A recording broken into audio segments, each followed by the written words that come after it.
Hi everyone. Okay, so I wanted to talk to you today about the biggest mistake that I was making that was affecting my ability to have long-term relationships with available partners. Are you ready for it? Here it is. I had been lying to myself.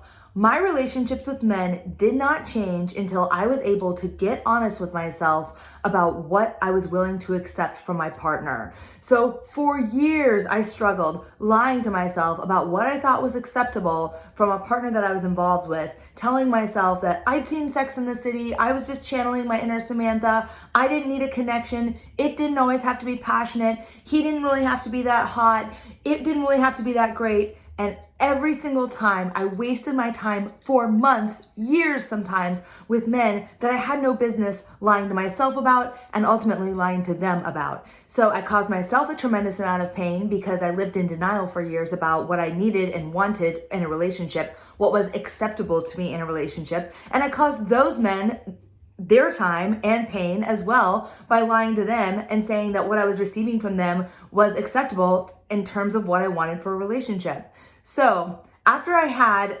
the kind of white light experience of realizing that I had been lying to myself about what I thought was acceptable in relationships, I had to do some work so that I could start identifying various patterns or various manifestations of this earlier than a year into the relationship. This is so powerful. Being able to look at the patterns that cause you pain and anticipate when they're coming and change your behavior will change your life.